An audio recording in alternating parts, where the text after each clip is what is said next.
I am Dr. Anicia and I am the Executive Dean for the Faculty of Computing and Informatics at the Namibia University of Science and Technology.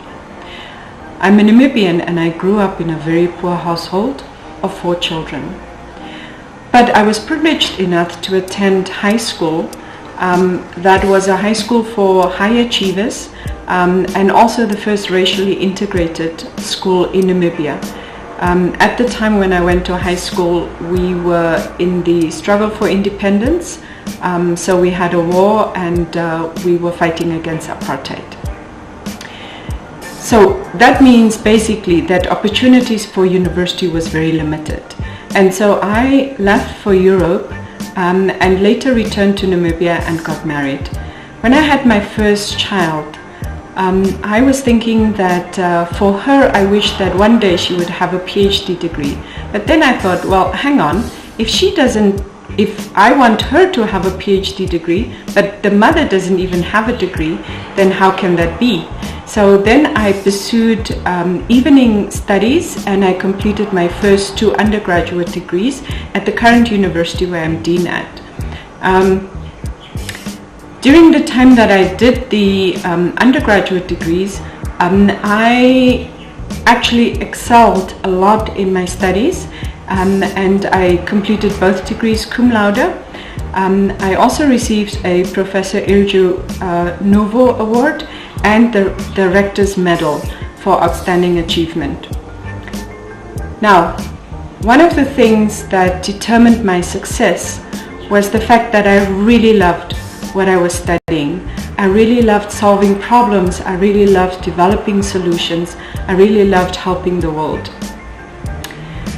After I studied, I also worked for the Namibian government and some other companies, and then I went to lecture at the university.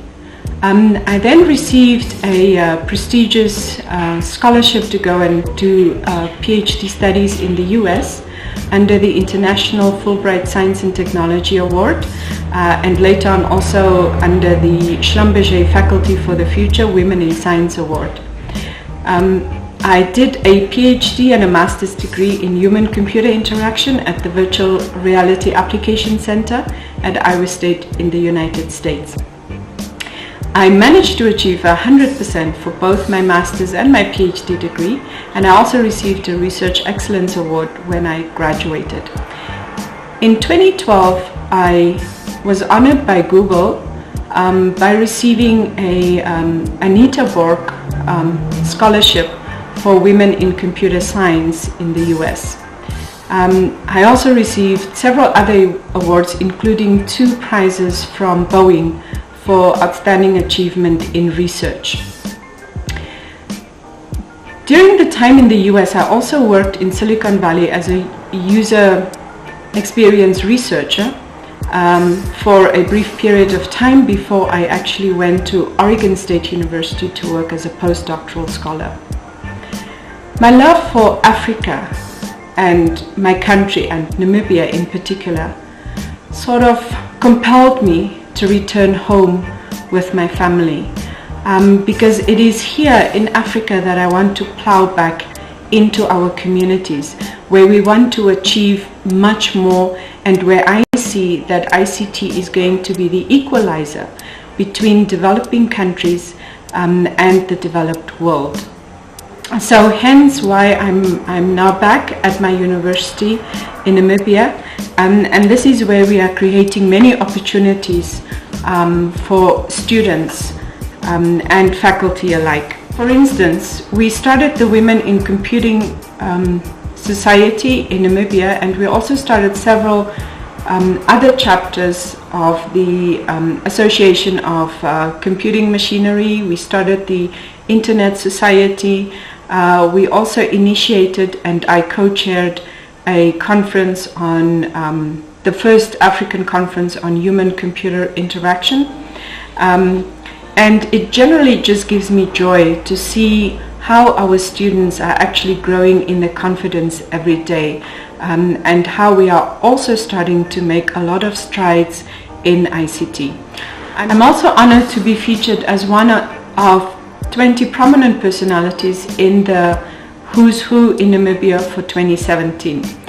On the home front though, I take care of 5 girls. I have 2 of my own daughters, then I have 2 adopted daughters, and then I have 1 daughter whom I'm fostering currently. And we have a lot of fun. I am the Executive Dean of the Faculty of Computing and Informatics at the Namibia University of Science and Technology.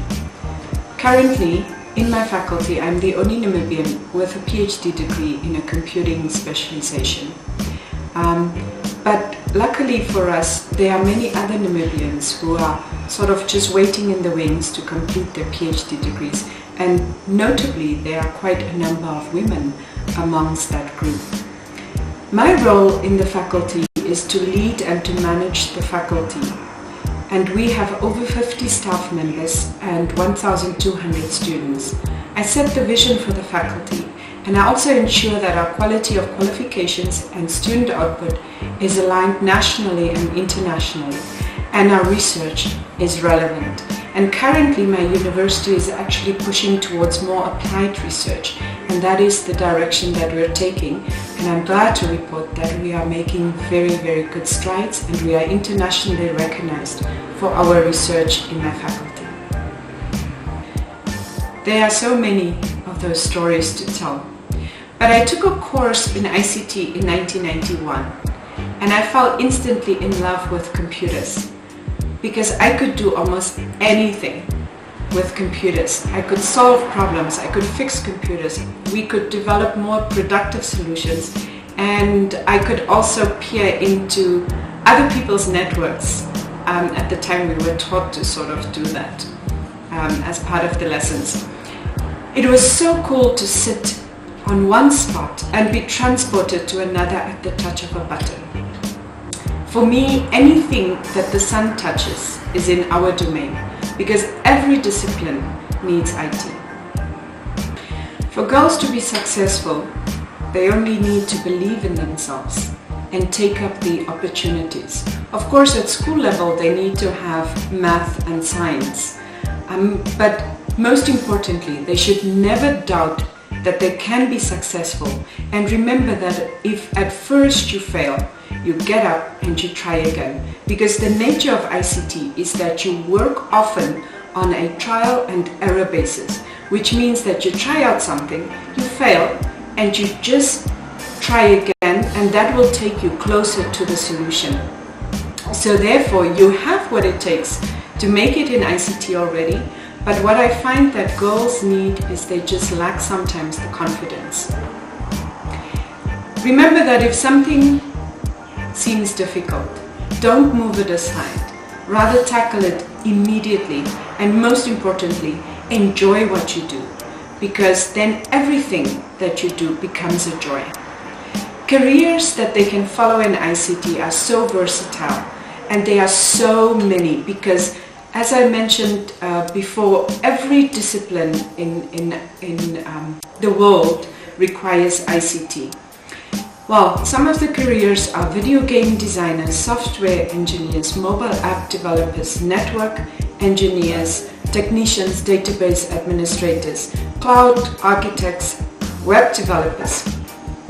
And then the next set of ICT careers that the world will be looking at, and where we will have some shortages, is of course still software and mobile developers, but also artificial intelligence, machine learning, data science, robotics, cybersecurity experts, digital forensics experts, human-computer interaction and user experience experts, health IT specialists. Those are some of the careers that they should be looking out for. Don't believe the myths about computer science.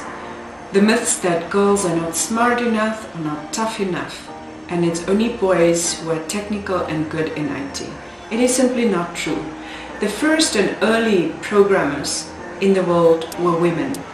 The programmers at NASA were women, the first programmers. The ENIAC computer was programmed by 6 women. Remember that you should never be afraid of trying, and even if you fail, everything in computing is about trial and error. That means when you fail, you get up and try again. Everything you want to do has IT anyways in it. Every every job has computer systems. So with a career in ICT, you can never go wrong. ICT is dominating the world and the future. The world has 50% boys and 50% girls. So therefore, it is important to have girls as well in ICT to influence our digital future, especially in Africa.